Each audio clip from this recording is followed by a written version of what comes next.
अस्सलाम वालेकुम। आज हम लोग डिप्रेशन के बारे में बात करेंगे कि डिप्रेशन एक्चुअल में है क्या और इसको डील कैसे करते हैं। ये बहुत ही वर्ड एक कॉमन हो गया है, चाहे वो बच्चे को हो, अडल्ट को हो, इवन बुज़ुर्गों में भी हो गया है मोस्टली। लेकिन ये चीज़ है क्या? पहले डिप्रेशन के बारे में बात करते हैं। डिप्रेशन की सीरियसनेस का अंदाज़ा इसी बात से लगा सकते हैं कि इसमें इंसान का दिल करता है, सुसाइड अटेम्प्ट करने का दिल करता है और वो बैठे बैठे रो रहा है। अजीब कैफियत होती है, मतलब इंसानों से ऊब चुका हो जाता है, अपने आप से उलझन हो रही होती है, किसी कल सुकून नहीं होता है। अल्लाह ना करे किसी को ये बीमारी हो। और इसकी बहुत सारी दवाएं होती हैं और दवाओं के भी साइड इफ़ेक्ट होने लगते हैं। हर दवा का साइड इफ़ेक्ट भी होता है। अगर फ़ायदा होता है, उसके फ़ायदे होते हैं तो उसके नुकसान भी होते हैं। अब हम लोग इस बारे में बात करेंगे कि डिप्रेशन है क्या, कि डिप्रेशन हर किसी को किस तरीके से हो जाता है। डिप्रेशन अक्सर ऐसे भी होता है, एक्सपेक्टेशन से हो जाता है, जिसमें इंसान खुद से बहुत सारी उम्मीदें बांध लेता है अपने लिए कि मैं ये करूँगा, वो करूँगा, और जब वो चीज़ें नहीं हो पाती हैं किसी वजह से, तो फिर इस चीज़ को ज़्यादा असर पड़ता है। और एक्सपेक्टेशन खुद का भी होता है, फैमिली प्रेशर भी होता है, और उसमें ये भी डर रहता है कि लोगों को खबर हो जाएगी, लोग क्या कहेंगे कि मतलब तुम तो ये सब करने वाले थे, कहाँ से कहाँ पहुँच गए हो। वो भी बहुत सारी चीज़ें होती हैं। और एक ये भी चीज़ होती है कॉन्टिन्यूस फेलियर जिसे बोलेंगे, कि इंसान एक बार कोशिश कर रहा है, नाकाम हो रहा है, दूसरी बार कोशिश कर रहा है, नाकाम हो रहा है। तो कॉन्टिन्यूस फेलियर जो होता है वो भी डिप्रेशन की वजह होती है। ओवर थिंकिंग भी डिप्रेशन की वजह होती है। इन सब चीज़ों से डील कैसे कर सकते हैं?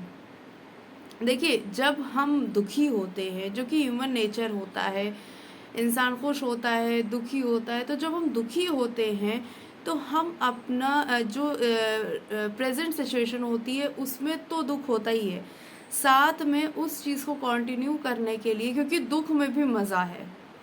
मतलब ऐसा उस वक्त सिचुएशन होती है।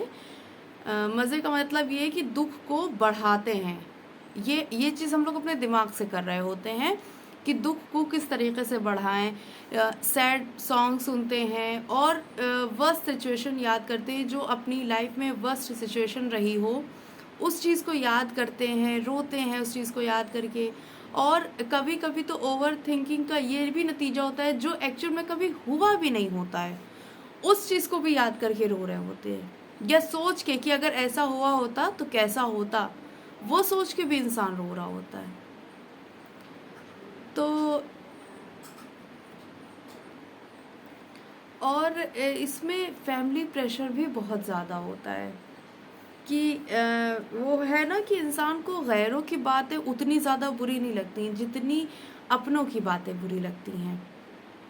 अपनों में आपके माँ बाप, आपके घर वाले आते हैं, वही अहम ज़्यादा होते हैं। तो जब अपनों का साथ भी नहीं होता है तो शायद इन सब चीज़ों से इंसान ज़्यादा वो हो जाता है। तो यही है कि यही सब नतीजे होते हैं डिप्रेशन के। अच्छा, अब डिप्रेशन से डील कैसे करना है? डिप्रेशन से ऐसे डील कर सकते हैं, सबसे पहली बात तो अपनी हेल्थ पे ध्यान दीजिए। आपका खाना पीना कैसा हो रहा है, आप अपने खाने पीने पे ध्यान दीजिए, और अपनी लाइफस्टाइल पे ध्यान दीजिए, अपने आसपास के एटमॉस्फेयर पे ध्यान दीजिए।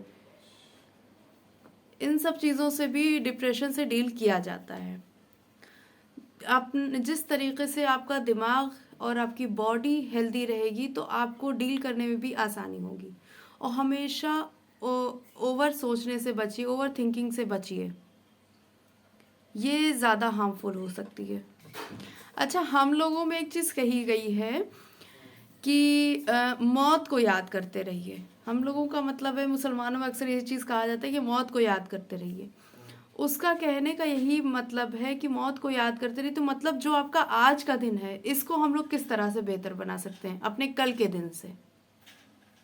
बिल्कुल इंसान को फ्यूचर के बारे में सोचना चाहिए, सब कुछ सोचना चाहिए, लेकिन आज के दिन को क्या बेहतर, अगर फॉर एग्जाम्पल इंसान को ये पता चले वो कल मरने वाला है, तो वो आज क्या क्या करेगा। कुछ लोग हैं वो उदास होके हार मान के बैठ जाएंगे, और कुछ लोग हैं जो आज के दिन को भी यूटिलाइज करेंगे और जिएंगे। तो ये भी बहुत अच्छी चीज़ होती है डिप्रेशन से लड़ने के लिए।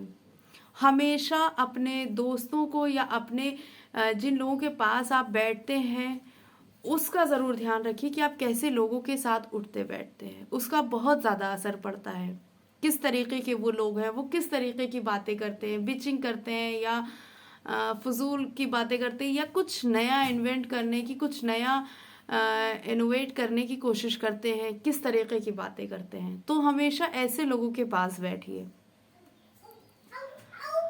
और बस यही सब चीज़ें हैं, इंशाल्लाह आपको मदद मिलेगी इन सब चीज़ों से। ओके, अल्लाह हाफिज़, दुआ में याद रखिएगा।